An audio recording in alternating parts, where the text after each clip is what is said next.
Jamie on Tarot. Welcome back to our journey through the Major Arcana. Today we're going to talk about the High Priestess card. High Priestess is card number 2. And as with all cards, when I'm looking at the traditional meaning or the intuitive meaning, I like to see where my eye is drawn to. And the first place my eye goes to is to these 2 pillars. And in a traditional sense, the 2 pillars, one black, one white, represent good and evil, yin and yang. And the second place my eye goes to is her blue robe. And her blue robe represents the heavens, blue sky, and clear water. As you can see, it looks like a waterfall coming down.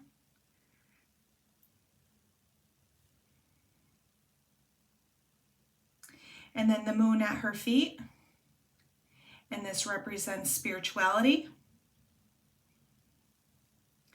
And there's palms and pomegranate behind her.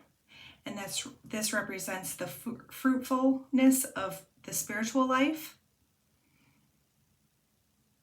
And in the general sense of this card, when I get this card in a sitting, it says to me, trust your intuition to my sitter. Or that person could be an intuitive person. So let's take a look at how some of those are represented in other cards. As with every video that I do, I like to show you the Wandering Star Tarot by Kat Pierce. And this is her deck. And she has up at the top the traditional meaning of the card, which is secrets, dreams, wisdom, inner voice, spiritual world.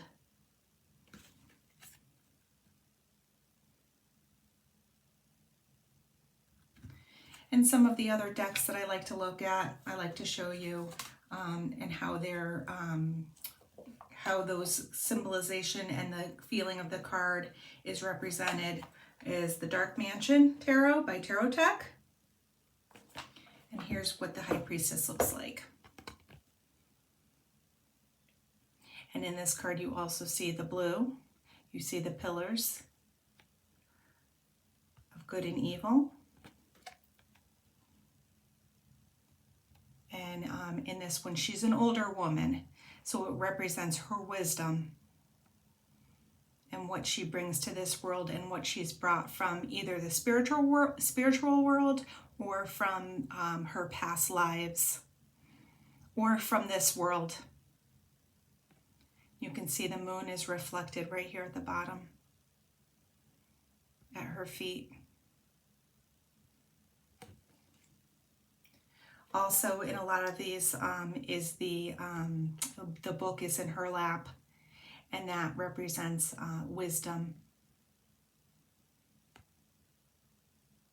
And then also to note here is that these little chandeliers look like spiders.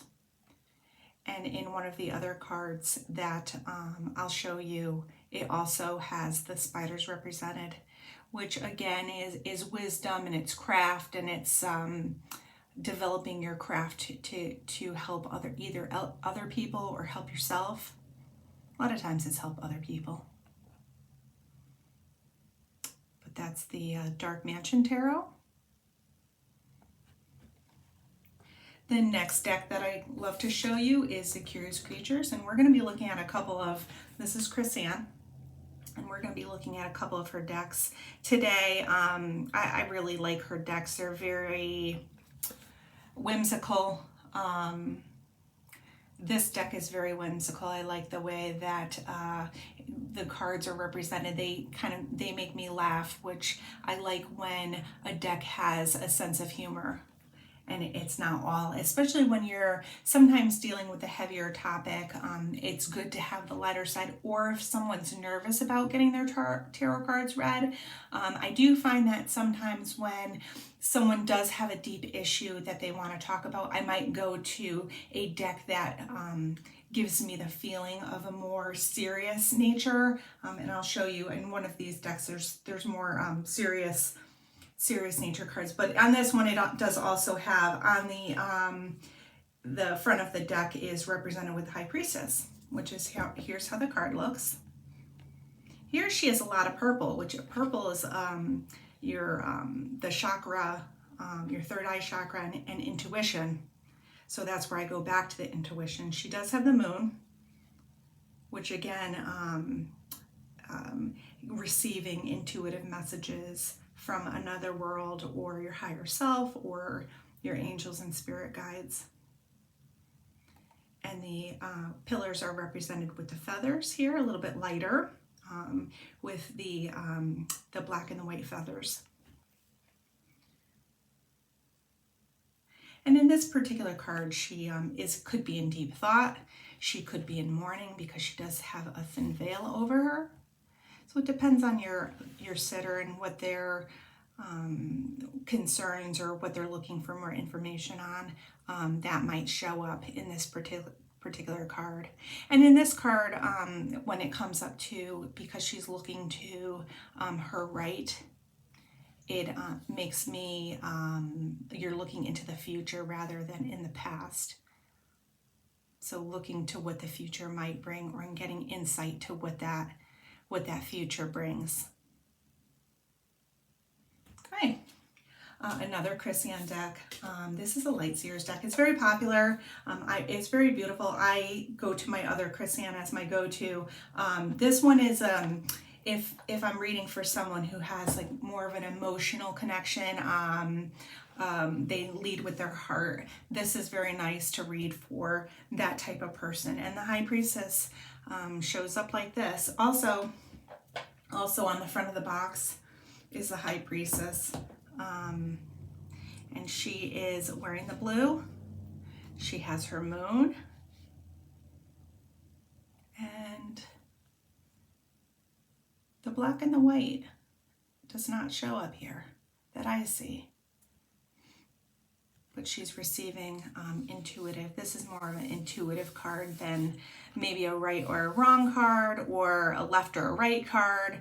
Like which way should I go, left or right? It's more follow your intuition. You know the way to go.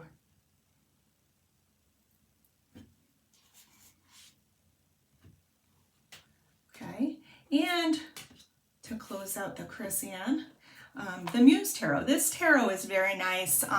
Again, it has a whimsy to it, but it's a little bit unconventional. So all of the cards don't necessarily say, like, instead of swords, they have, can't remember what the swords is reflective, but they'll have voices. They'll have Six of Inspiration. But for the High Priestess, she shows up like this. And I really wanted to show you this card because it's just really beautiful.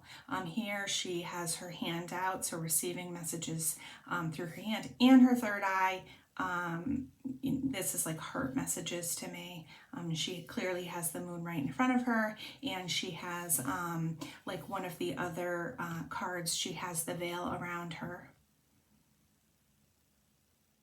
And finally today, I'm going to show you a deck. This is called the Animal Totem, and it's by Lisa Robertson. And this book is really nice, the book that comes with it, because, well, let me show you the card. The High Priestess card shows up like this. Like I said, a spider.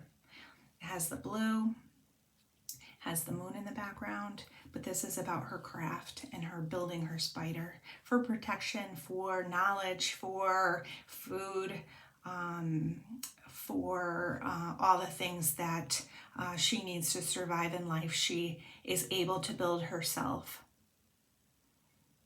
And it has the blue in the background.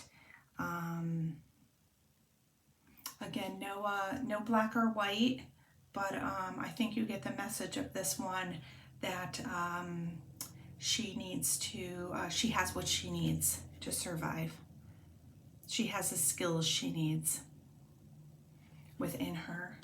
And the Animal Totem, it will have a little blurb at the top of each section that will say in the perspective of the spider. All right, let's find that one. So for this particular card, the Black Widow will put a little blurb at the top of the page. It is all too easy to allow those around you to tell your story for you, to strip you of your divine power, and to weigh you down with labels and limiting beliefs about what you should be. But it is much harder to create yourself through the lens of your own divine vision, to be truly you inside and out without shame or guilt. I care not about what others think they know about me. They will gossip regardless of what I do. But I know who I am, and each and every day I honor my divine self by being true to my vision of myself, who I am. Message from the Black Widow. I just love that. I think those are so sweet. And there's a different animal for every card in that deck. So that's the High Priestess. Let me know what you think. Leave me a comment, as always, about what cards you like, what cards you find, different interpretations of cards, what decks you love. I love different decks. So I always love to hear about them, or love to purchase a new deck for my collection. So thank you for joining me today. In our next video, we will discuss the Empress, card number 3. Thank you.